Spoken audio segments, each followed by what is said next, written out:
Today we make a vise.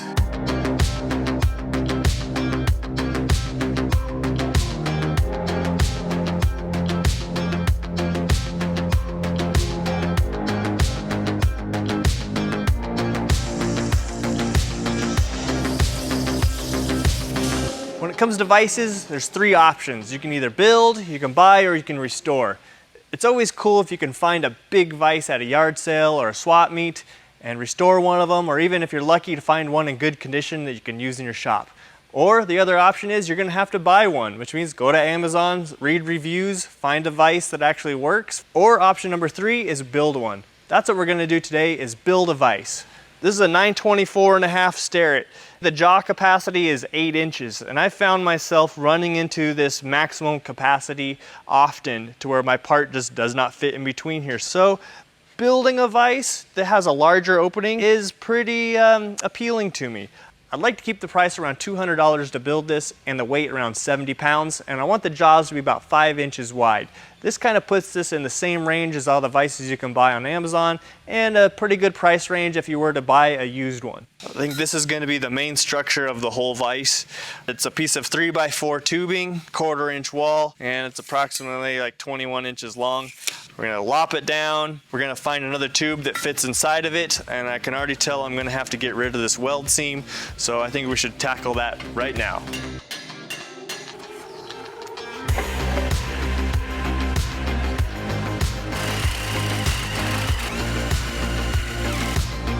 If you're wondering how I stripped the weld out of this piece of tubing, I have a video about it, so go check it out.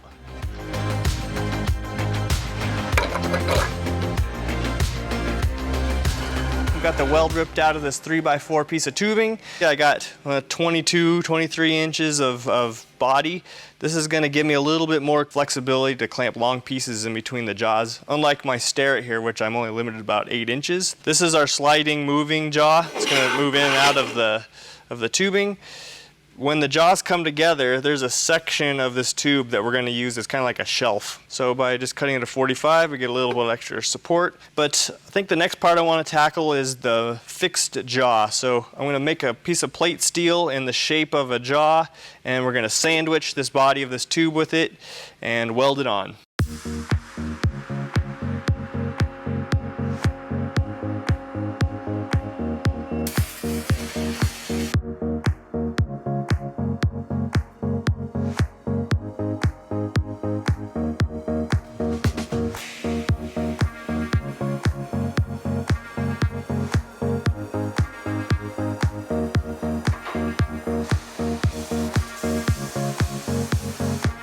That's how this is going to look.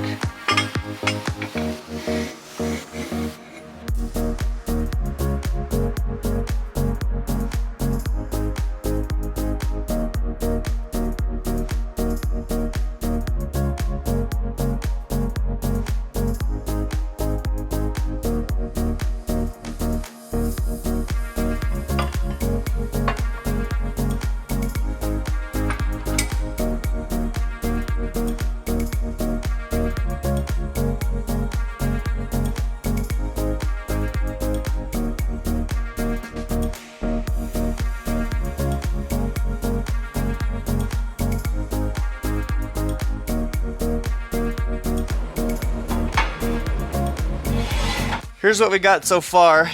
I got these plates cut out on the water jet. I added these cool little chamfers on the edge of this plate just to add a little bit of style. The load is going to be transferred all the way down into the ground with this design and into the sidewall of the tubing, which has the most strength, and not on this top surface here. I'm not going to weld on the side here. I kind of like that clean line. If you were to build something like this at home, this doesn't have to have all this style. You could have a square block, for crying out loud. It doesn't have to be too fancy. Got a little bit of movement. I might have to come back and add some sort of gib or a shim or an adjustment to kind of pull some of this slop out of here. But after I get this thing all welded together, I'll address that. The next step we're gonna do is cut a block and machine 2 holes on the back side of it. And this axis right here is gonna give us room to bolt a soft jaw to it.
got the vise jaws all finished up here.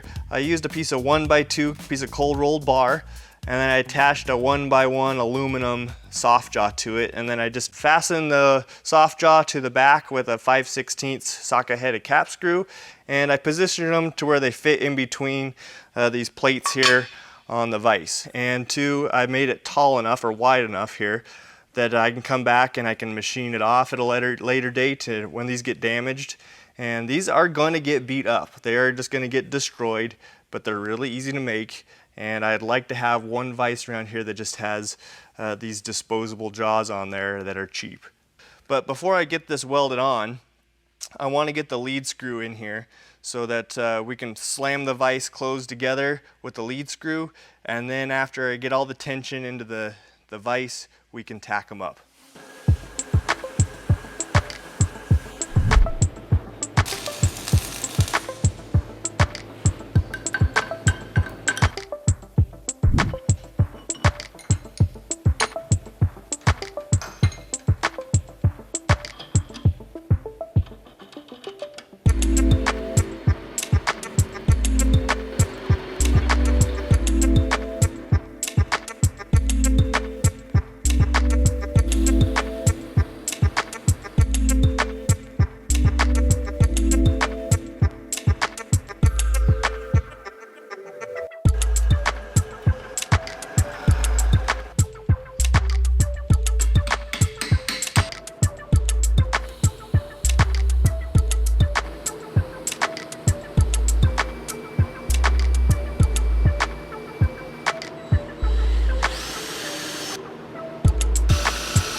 This is exciting. We got all our parts machined and ready to get this screw and vise assembly together. In order to keep this dynamic jaw all one piece, we need to have an extension tube that can run inside of this.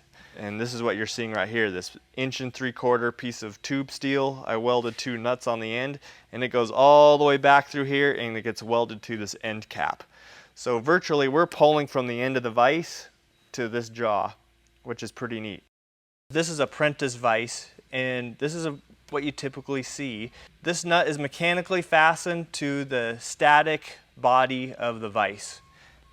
And one design flaw that I don't like about this is you have to split the dynamic jaw to give clearance for it.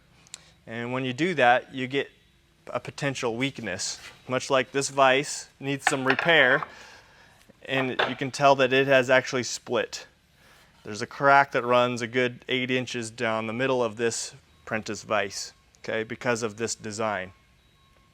This is one thing I like about the tube steel vise, is that I'm able to keep this dynamic moving jaw all one piece, and we're able to do this by basically extending the nut all the way from the back to the front. So it's fastened at the back of the body instead of the middle, and we just welded this nut to 1.75 inch piece of tubing, and I plug welded it. There's 2 nuts in there, so it should be plenty strong. But now we have no split down our moving jaw, so this should be really strong. I really like this design. I think it's going to work really well. And this will also allow full extension of the vise jaw. So let's put this all together. You're probably wondering why I didn't use a piece of Acme thread or a trapezoidal or buttress thread. Well, for one, I wanted to keep the price low, and this all thread is super cheap and it's readily available at any time. But more than anything, I really wanted the 8 threads per inch. The 8 threads per inch is going to give me really high clamping force with little effort on the handle. This nut, where the balance point is pretty close to center, so when I spin it around there, my finger, I got some balance, and then when I want extra load, I can put the nut in here, spin it around the end, okay? And then it just fits right here in the vise when we're done. I have an idea to build a swivel base for this vise, and I think I know where some material is that we can use. This is the little drop out of the go-kart belt grinder frame. I think this piece will work perfect to be able to cut out the base for that swivel for the vise.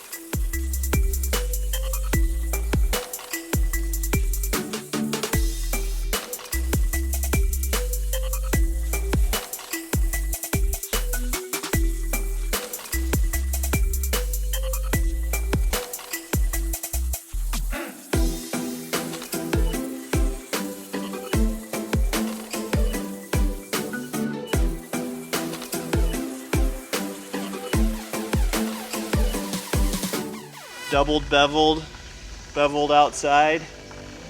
This is gonna look hot.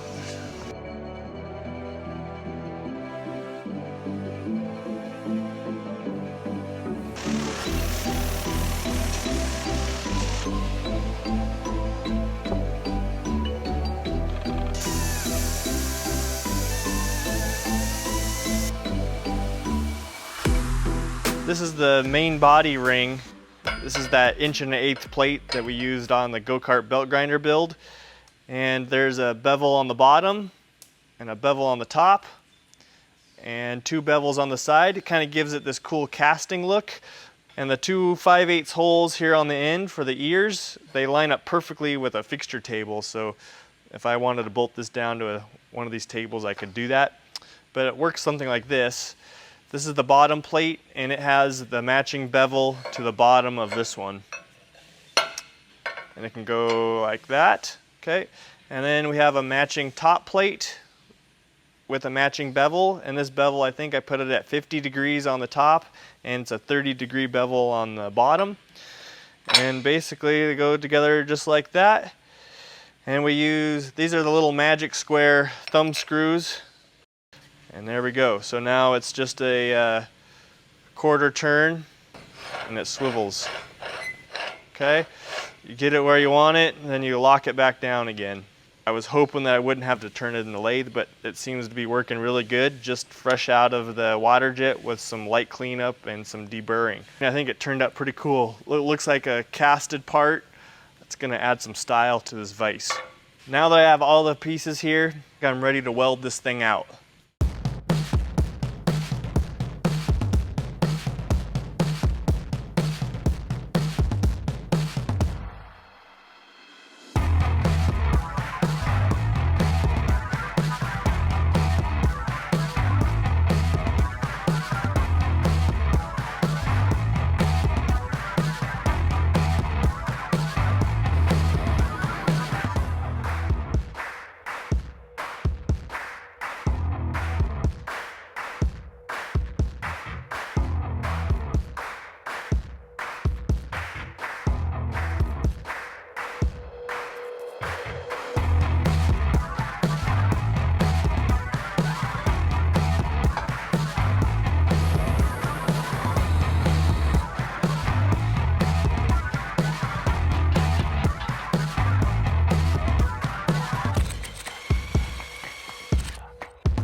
performance of the vise exceeds all my expectations with just simple parts with tube and plate. Actually puts my Starrett vise over there to shame. It operates really similar to my Kurt vise on the milling machine.